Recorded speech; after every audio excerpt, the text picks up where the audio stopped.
Meus irmãos, graça e paz para todos. Boa noite. Pedir vocês, por gentileza, para ficar sob os pés de vocês. A gente dá início à nossa aula de hoje, pedindo a orientação do Eterno, pedindo a presença do Espírito Santo no nosso meio. Senhor, nós te louvamos, ó Pai, te glorificamos, porque o Senhor é Deus e o Senhor está acima de tudo e de todos. Não existe ninguém que se iguala ao Senhor em poderio, em glória, em majestade. O Senhor é aquele que faz e ninguém impede. O Senhor é aquele que opera e ninguém pode impedir. Nesta noite, ó Pai, de segunda-feira, quero entregar, Pai, esta aula na palma de tuas mãos. Toma cada um que já chegaram, aqueles que ainda estão por vir. Toma cada um, ó Pai, na palma de tuas mãos. Que o Senhor possa, ó Pai, me dar uma aula direcionada pelo teu Espírito Santo, rica da tua presença. Senhor, fique conosco, nos revele o teu Espírito por trás da letra, porque assim está escrito, que a tua palavra é Espírito e vida. Todas as toxinas, ó Pai, que provocam cansaço, seja neutralizado, jogado por terra neste momento, que possamos estar com o nosso coração aberto por uma terra fértil, esperando a semente da tua palavra, em nome de Jesus, e graças a Deus. Oh glória!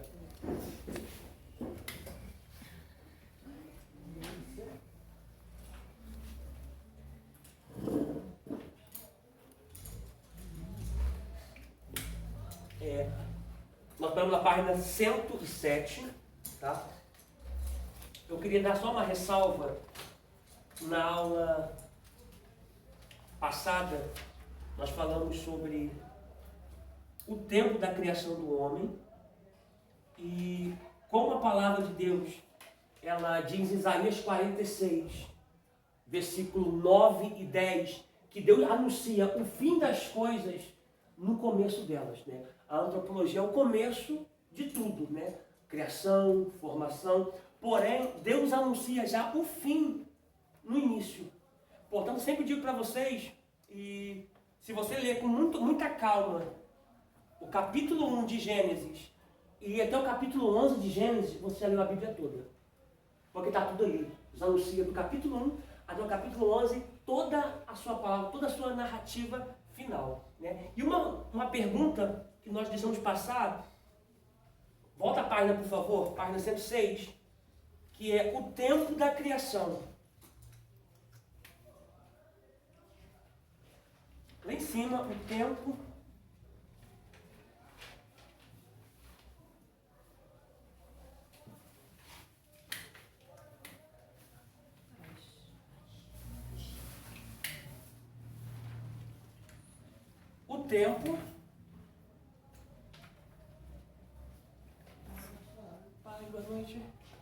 o tempo da criação. Por que eu preciso ressaltar isso aqui? Porque a gente precisar, é uma pergunta, para a gente precisar uma data em relação ao tempo da criação, eu não posso, porque a Bíblia não diz. Por quê? Porque desde o capítulo 1 de Gênesis até o versículo 14 a seguir, não tinha sol e não tinha lua. Se não tem sol nem lua, então não tem como contar os dias, não tem tempo. Se não tem tempo. Então o que eu posso fazer? Eu posso contar, igual os judeus contam, a partir de Adão para frente. Tá? Quando a gente pega de Adão para frente, vou botar aqui assim rapidinho aqui, vou botar aproximadamente redondando, tá? E depois eu vou fazer algo que vocês entenderem isso aqui. Tá? De Adão, ó,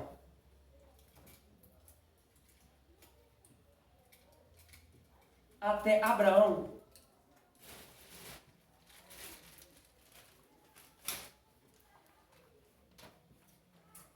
são 14 gerações. Professor, como é que você consegue marcar esse tempo aqui? Por causa das gerações, tá? Por causa da genealogia, tá? Essa genealogia, ela era preservada até... Só um minutinho. Retomamos. Então, essas gerações, ela é marcada por conta da genealogia. Antes de Tito, né, no Novo Testamento, destruir o templo e queimar o livro da genealogia, todo judeu guardava a genealogia. Todo judeu. Tá? Por isso que muitas vezes você lê a Bíblia, tem fulano gerou fulano, fulano gerou fulano, gerou fulano, e você acaba não lendo porque você acha uma coisa taxativa, esvatia muito nome. Mas tem muita revelação nesses nomes também. Porque cada nome judaico tem o seu simbolismo, o seu significado. Tá? Então, olha só, de Adão até Abraão, aproximadamente... Vou botar aqui essa vermelha, fica melhor.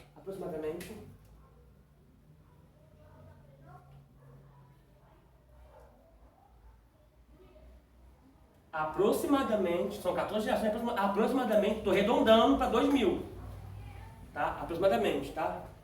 Estou arredondando para 2000, tá? Tá? Arredondando aqui, tá? Aí agora, de Abraão até Jesus, são mais 14 gerações.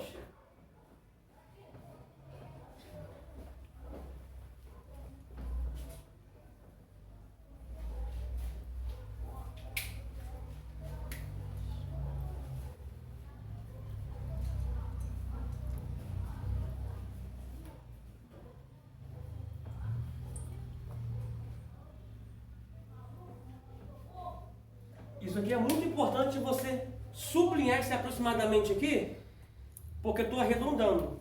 Tá? É aproximadamente 2000 anos.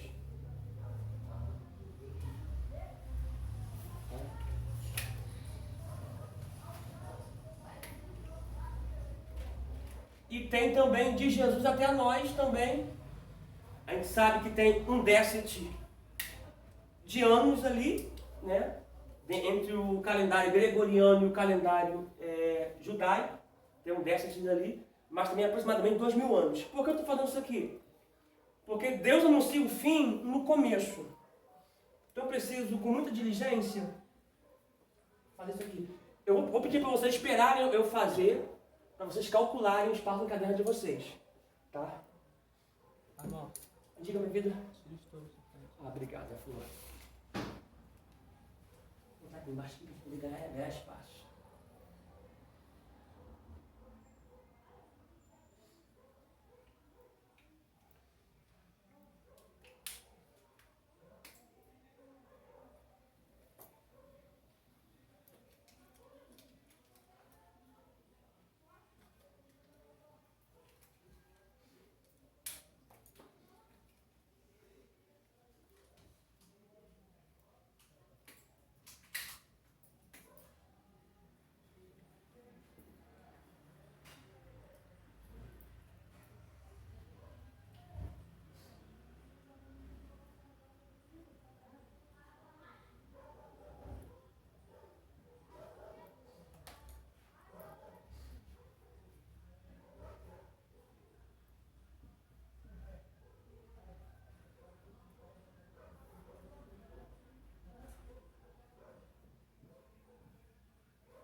Nesse evento aqui, o que aconteceu?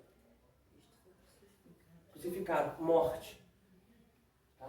E essa instituição aqui foi revelada em Êxodo 12, sobre a morte do cordeiro. Você tinha que comer a Páscoa da porta para dentro, preparado, com os pés calçados, para poder, quando passasse o sangue na porta e desse o aviso, você partir. Tá? Isso aqui aponta muito para a nossa libertação, né, das mãos do reino das trevas, das garras de Satanás. Tá? E detalhe interessante aqui é que se o cordeiro fosse muito para a família, o cordeiro representa quem? Jesus. Se o cordeiro fosse muito, o que a família tinha que fazer? Dividir com o vizinho. Deixa eu só pontuar isso aqui, para perguntar para vocês. Você tem dividido o cordeiro com o vizinho? Morte, ó. Morte agora. Morte, ó.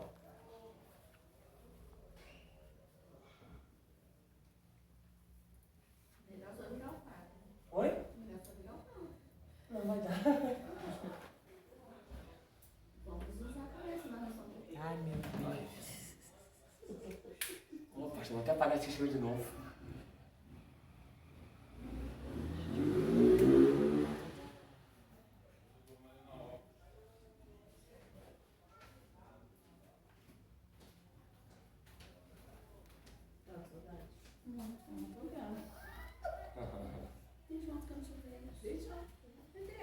Desde semana passada que eu não te vi, né?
Pronto.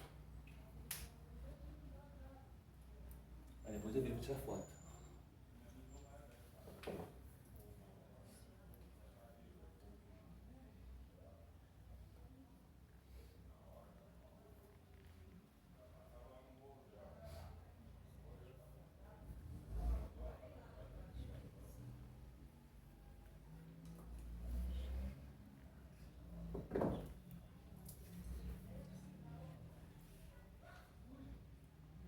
Vai pegar legal aí?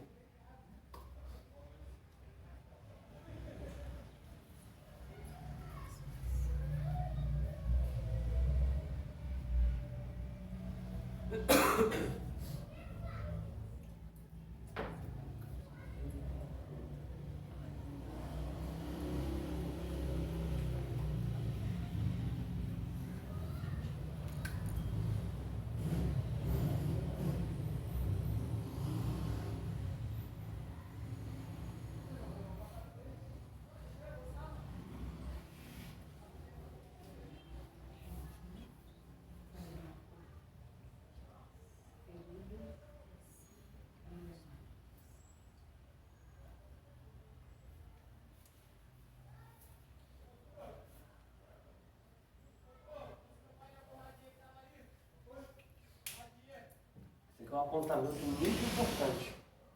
Tá? Totalizando 5.782 anos. Tá? Lembrando que eu arredondei os 2.000 aqui, tá? Aproximadamente. Mas, segundo o calendário judaico, o ano que eles estão hoje, estão no ano 5.782. Eu vou voltar para explicar isso aqui, porque isso aqui é muito forte, gente. Muito forte. Você sabe que Israel é o relógio do mundo.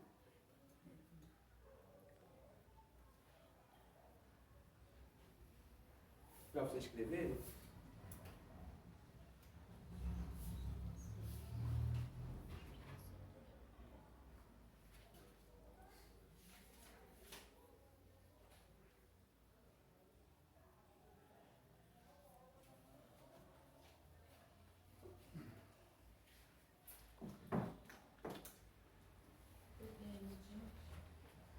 Israel comemora virada de ano no mês de Tinsley. Para nós aqui, setembro. Os patrões também, né? Oi? Os patrões são judeus. São, né? Um judeu que não é judeu, né? Meia meia. Porque existem duas classes de judeu. Como é que eles são? A grosso modo assim. Olha tudo, faz tudo. Carne de porco, como tudo. Então eles são judeus messiânicos. Sim, só no Natal, que para eles é um dia normal. Não, só em é. setembro, porque eles preparam na meia mesmo. Israel você vai em dezembro lá de normal.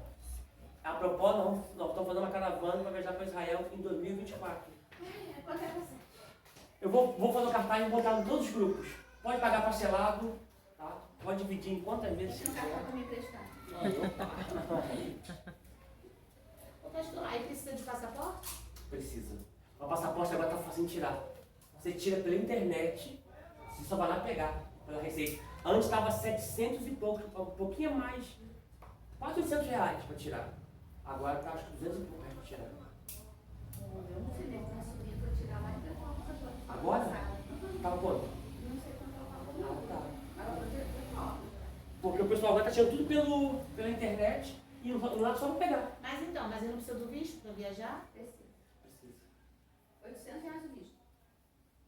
Dá pra viajar. Detalhe, de repente, o que acontece? Na companhia, quando você for fazer o contrato lá com eles lá, eles conseguem, entendeu? Porque você está indo como turista, eu estou indo mesmo para poder andar pela Bíblia, vou fazer um documentário andando pela Bíblia. Eu fiz o curso ali na Metodista, das Mulheres Únicas, a pastora disse que lá eles não valorizam nada os lugares, assim, Porque para eles é normal. aí eles jogam lixo, aí tem o pessoal que é católico que limpa ali as regiões. Escreveram? Pode virar de novo? Vamos lá de novo então. Muita interação. Não é assim. E, ó, por que eu fiz isso aqui, gente? Por quê? Porque cada festa em Israel anuncia um momento, né? Você sabe que Israel é o relógio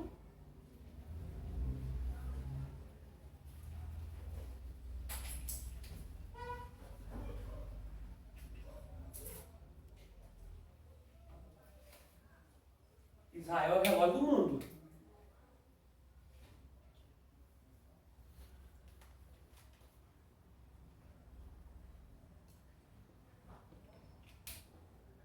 Então vamos lá. Israel é o relógio do mundo. Se você puder escrever, pode botar até aqui em cima Israel.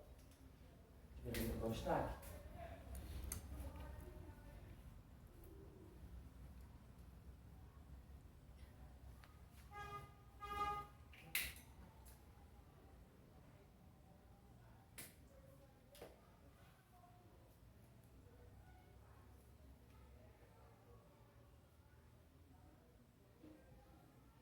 Sabe que o templo lá está quase. Já está basicamente tudo para ser construído, né? Então Israel é o relógio do mundo. Qualquer notícia que surgir de Israel, vocês ficam atentos. Porque se a gente olhar assim, geograficamente, a terra lá na Ucrânia, essa guerra que teve lá entre a Rússia e a Ucrânia, ali é Gog e Magog. Tá? Então a Bíblia está se cumprindo categoricamente. Tá? Jesus está a portas para buscar a sua igreja. Vou repetir. Jesus está à porta para buscar a sua igreja. Desperta tu que dormes. Israel, cada acontecimento dentro da era cristã e da era veterotestamentária aconteceu em uma festa. A morte de Jesus Cristo na Páscoa. Depois, emendando a festa da Páscoa, vinha a Páscoa dos pães asmos. O que eles faziam? Que é o sepultamento que eles faziam. Eles pegavam um pão sem fermento e colocavam debaixo de cada prato. Eles tinham um prato especial para isso, para se alimentar nessa noite. Eles pegavam um pão, colocava debaixo de cada prato e um pai pegava um pão, quebrava o pão e escondia pela casa. Um filho que se achasse aquele pão quebrado, que representava Cristo, que foi moído pelos nossos pecados. O castigo que nos trouxe a paz estava sobre ele. Então, esse pãezajo é sem fermento. Detalhe, o processo dele, de fazer ele e comer, é de 18 minutos. Senão pega fermento por si só o trigo.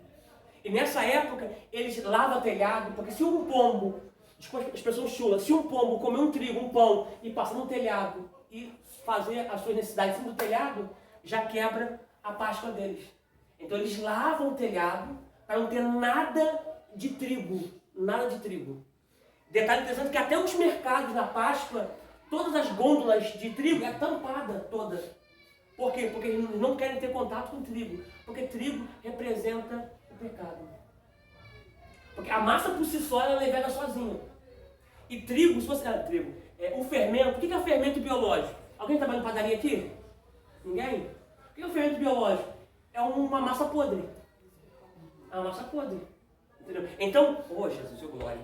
Como Cristo não tem podridão nele, o pão não pode ter fermento. Ô glória. Aí tá, vamos lá. Depois do sepultamento, vem a primícia. Vem a ressurreição. Quando Maria Madalena vai ao sepulcro para poder ungir o corpo, porque a ideia do judeu é, quando ressuscitar, ressuscita cheiroso. Só que detalhe, gente, o corpo de Cristo não passou pelo estado de putrefação. Quando o corpo morre, o oxigênio para de ser lançado no corpo, o corpo para de produzir duas coisas. São o potássio e as células positivas começam a se degenerar. Então, com isso, já emite um sinal para o organismo, para as bactérias que estão dentro do homem, dentro da mulher, já começar a comer a pessoa de dentro para fora. Porque nós carregamos a morte dentro. Ela só vai ser lançada fora quando o que é corruptível herdar a incorruptibilidade. Toda pessoa quando morre, é normal a pessoa, se eu não conseguir achar batimento cardíaco e a pessoa não vai ser morta, o médico ou o paramédico pega a mão e coloca no lado das pernas. Porque se no lado das pernas subir duas bolas, dois caroços muito grandes, é porque a pessoa já está em óbito. Ali são as bactérias que saem do intestino, já começaram a comer a pessoa de dentro para fora. É instantâneo. E também da mucosa nasal. Tá? Só que Cristo não passou pelo estado de putrefação. Está lá em Salmos e também está lá em Atos. Eu creio que não fazer essa conferência mais para frente, mas pega isso aqui rapidinho. Jesus disse que correntes da morte o cercaram. Porque o diabo não queria que Cristo fosse para a cruz. Só que imagina quando Cristo morreu, gente. Você já parou para pensar? O diabo, na onde ele estava, alguém me ensinando para ele, ele morreu. E ele vai vir aí. Porque, tá lá em Gênesis. Que a mulher daria a luz à semente, a semente daria na cabeça dele. Ele ia ter que ir lá. E ele foi. Só que a única ficha que o diabo tinha era a morte. Porque Jesus passou por uma autópsia. Vasculhou a mente dele, tinha que ter pecado? Não tem. Nas mãos dele? Tem pecado? Não tem. Os olhos, tem pecado? Não. A boca tem pecado? Não. Não se achou pecado nele. Então o corpo dele não entrou em estado de putrefação. Porque só entra em estado de putrefação quando a pessoa tem pecado, porque o pecado traz a morte, e a morte traz as bactérias que comem a pessoa de dentro para fora. Por isso que quando Herodes não foi comido de bicho, ele morreu de dentro para fora. Posso liberar aqui rapidinho, algo aqui rapidinho para poder voltar? Tem gente que você olha que está uma beleza por fora, mas por dentro... Vamos lá. Aí ela leva para poder ungir o corpo de Jesus e ela vai tocar nele. E é muito interessante que ela confunde ele com um jardineiro. Ele está restaurando o jardim que foi perdido. Oh, glória. Ele está restaurando o jardim que foi perdido. E detalhe, foi perdido por causa de uma transgressão e uma desobediência. Por conta de quem? A gente sabe que foi Adão, né? Mas foi a mulher que deixou ser enganada. Aí Cristo vai apresentar primeiro para quem? Para quem? Para uma mulher, Maria Madalena. Aí ela vai tentar tocar nele. Fala assim, opa, não me toca. Gente, pega isso aqui, porque não pode tocar na primícia. Glória. Ele está dizendo assim, lá no jardim você podia tocar, você não tocou. Nas entrelinhas lá você podia tocar. Você não tocou. Só não poder tocar na árvore da vida que você tocou. Mas lá você podia tocar e não tocou. Aqui você não pode tocar. Porque eu ainda não fui ao Pai. Gente, isso aqui é muito, muito forte. Muito forte. O que é de Deus não pode estar na minha mão. Vou repetir. O que é de Deus não pode estar na minha mão. Eu faço aqui de novo. O que é de Deus não pode estar na minha mão. Aí daqui 49 dias. No dia 50, Pentecostes. Aí logo após o Pentecostes foi a descida do Espírito Santo, tudo mais. E logo após, trombeta, que é o arrebatamento. Esse arrebatamento aqui primeiro é secreto. Lembra que no Pentecostes, após, quando Cristo está sendo assunto aos céus, 2 anjos vão olhar para ele e falar assim, varões galileus, para que vocês estão olhando para o céu? Da mesma forma que vocês viram ele subir, verá ele descer também. Aí você observa, aí diz a Bíblia em Atos, que ele subindo se ocultou na nuvem. Aí detalhe, dali da terra para a nuvem eles viram. Da nuvem para cima ninguém viu. As 2 vindas de Cristo. Vou repetir. Pega isso aqui. Da terra ali, onde estão os discípulos, os apóstolos dali. Aproximadamente 120 pessoas dali até a nuvem, eles viram. Após a nuvem, somente 2 pessoas viram. Isso aqui eu falo numa outra aula. João, o apóstolo amado, e Daniel. Como é que Deus está acima do tempo? João está aqui embaixo olhando assim, ó, ele subir. Lá no Apocalipse, Deus vai levar João no tempo, João vai ver Jesus subindo. Vai dizer assim, quem é esse aí? Alguém vai dizer, é o leão da tribo de Judá. Quando João olha, João vê o cordeiro. Porque os anjos veem Jesus como um leão, mas para João ele é o cordeiro, ó glória. É o cordeiro de Deus que tira, que arranca o pecado do mundo. Ó glória. Então são 2 fases, daqui para a nuvem visível, da nuvem para cima, somente 2, é o arrebatamento secreto. Então aqui é a expiação, que é a segunda vinda. Nessa aqui o mundo não vai ver. Nessa aqui o mundo não vai ver. E detalhe, a economia vai mudar 500%. Por quê? Olha quantos crentes vão subir. É claro que tem alguns que vão ficar. Porque a grande tribulação vai converter eles, vai disciplinar eles. Tá? Esse fica uma outra aula também. Não vai chegar lá, tá? Uma outra aula. Tá? Alguém pergunta assim, pastor, professor, vai ter salvação na grande tribulação? Vai. Professor, a igreja vai passar pela grande tribulação? A igreja é muita gente. Vai ter salvação antes, durante e depois. Eu creio que eu vou subir antes. Eu creio, tá? Isso aqui é interessante por quê? Porque, gente, não posso falar isso aqui não, senão vai te escandalizar. Mais frente eu falo. Tá, ó. Daqui para a nuvem visível, da nuvem para cá, oculta. Inverte. Primeiro oculta, depois visível. Tá? Quando ele vier. Porque essa daqui, nós vamos ser levados para ele. Então o que acontece? Quem tem 2 casas, quando nós partimos, vai ter 4, 5 casas. Eu vou deixar vários ternos. Se você quiser, pode fazer bom proveito. Né? Gravata. Minha casa nessa posição aí. Nesse dia minha casa vai ser doada. Entendeu? Vai ficar. Então, tipo assim, quem tinha uma, eu falei, nossa, agora eu tô com 3, 4 casas. As coisas mudaram, as coisas evoluíram, né?